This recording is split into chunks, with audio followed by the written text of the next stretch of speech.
At the beginning, Joseph's out in the Canadian wilderness with his wife and daughter. They're all alone for miles. Joseph's teaching his daughter how to survive, like setting traps and stuff. Meanwhile, his wife's looking after their cabin. One day, Joseph goes out to check his traps, but when they look, whatever was caught is gone. Seeing this, they both get worried. Joseph's daughter says, maybe that's his job. But Joseph doesn't say anything in response. Still, there's tension on his face, which means someone has come back. Then he calls his wife on the walkie-talkie and says, we didn't catch anything today. You take the animal skins we have and go sell them in town. So his wife sets off to town with the skins. But even after selling them, she doesn't get enough money to buy all the food and essentials they need. The shopkeeper says these are just common animal skins. If you want more money, so you'll have to bring back a wolf's pelt. When she steps out of the shop, she notices a sale ad on the notice board for a house. Actually, she also wants their home to be in the city, so her daughter can get a good education and live a comfortable life. But they've lived in the forest from the start. They only know how to hunt, nothing else. She heads back to her cabin, where she sees Joseph teaching their daughter how to skin animals. Everyone sits down for dinner. Just then, their daughter says that once again, he's stolen their prey. Hearing this, Joseph's wife gets worried. She tells their daughter to go to her room. Then, turning to Joseph, she asks angrily, why didn't you tell me about this? Has he come back? If he has, we need to do something. You see, there's a dangerous wolf living in this forest who often steals their prey. Joseph has tried many times to trap it, but it's too powerful. He's really clever too. He never fell into Joseph's trap. Joseph's wife says we should go to the city and tell the police everything, but Joseph refuses. He says he'll set another trap for that wolf again tomorrow morning. He's confident he'll catch him soon. His wife says we should move to the city for good.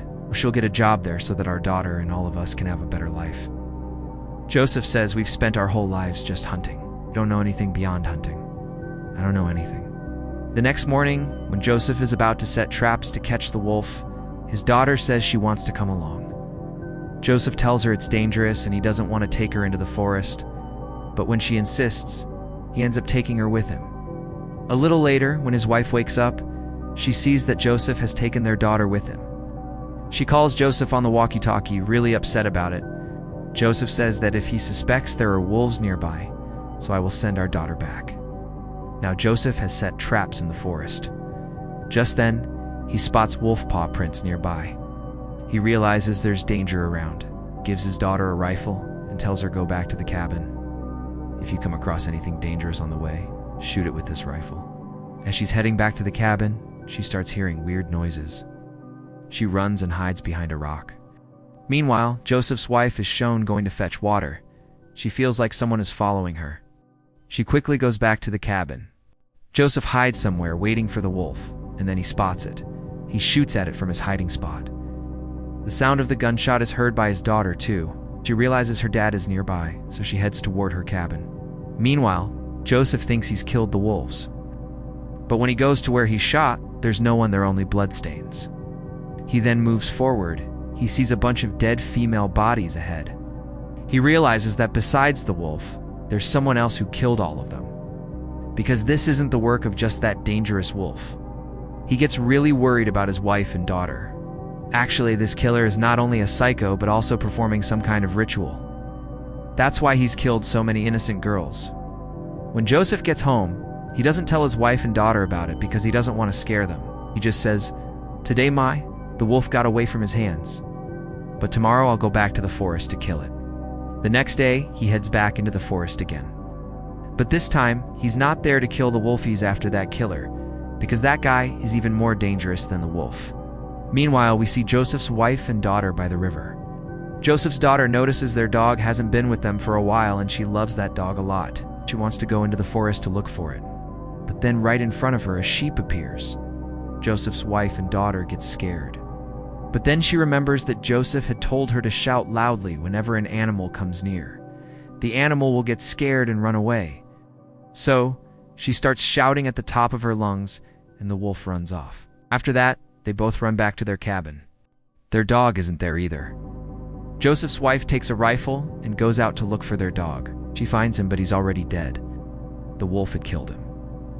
She goes back to the cabin and lies to her daughter, saying she didn't find the dog anywhere. At night, when your father comes back home, we'll go out again to look for the dog. But Joseph doesn't come back that night, nor does he answer on the walkie-talkie.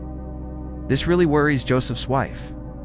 The next morning, she goes to the forest with her daughter to check their traps. Seeing this, she gets even more upset because there was prey caught in their trap.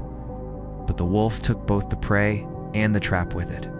Joseph's wife finds a woman's ring there, and seeing it, she gets really upset. After that, she goes to the city to meet the forest officer and tells him that there's a wolf in the forest that's very dangerous. It's been taking our prey and might even be attacking humans now.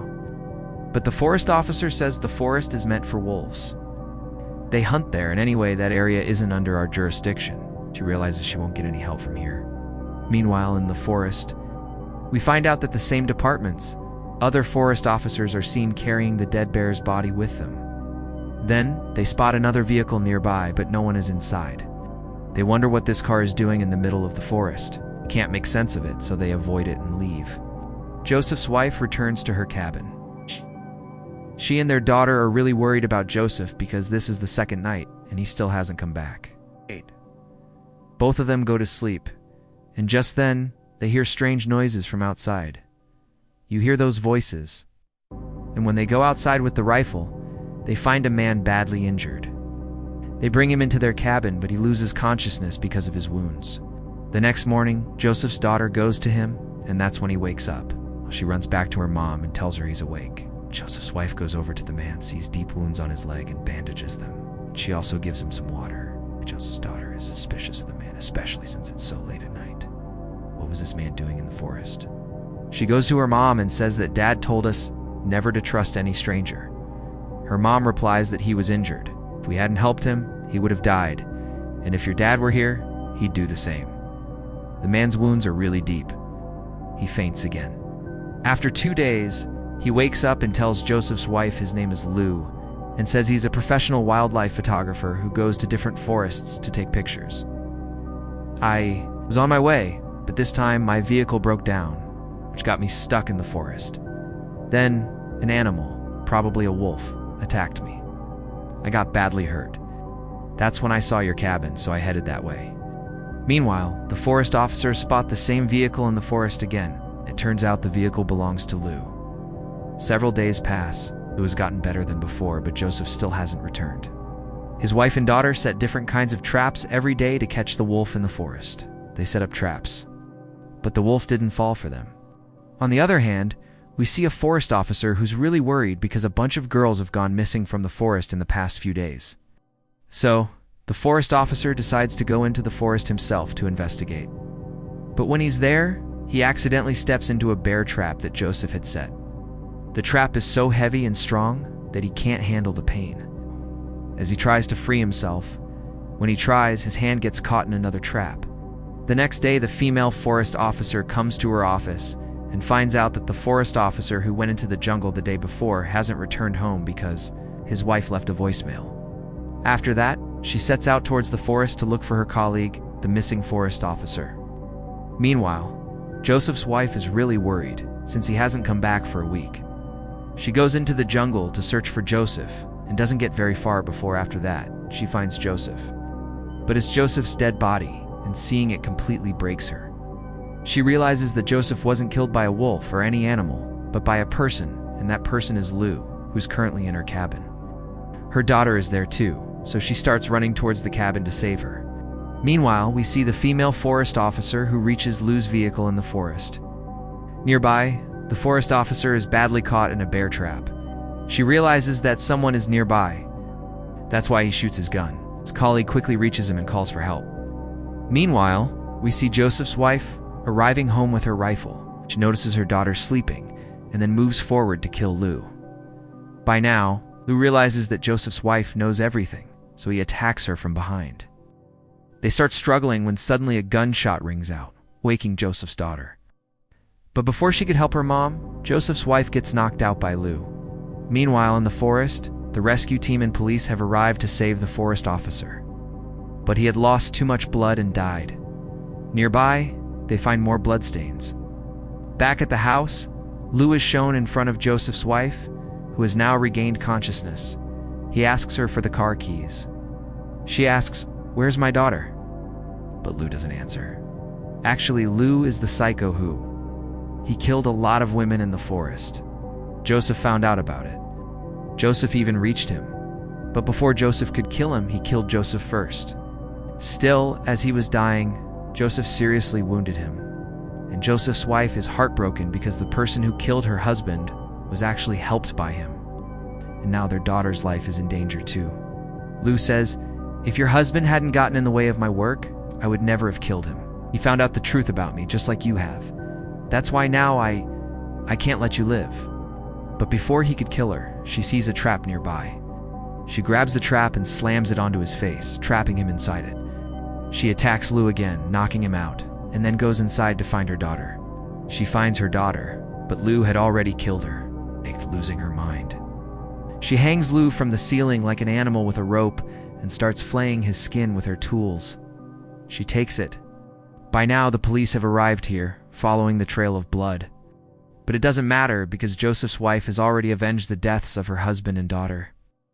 And with that, the film's story comes to an end. We hope you enjoyed the story. Thanks for watching, and subscribe for more interesting Hollywood stories.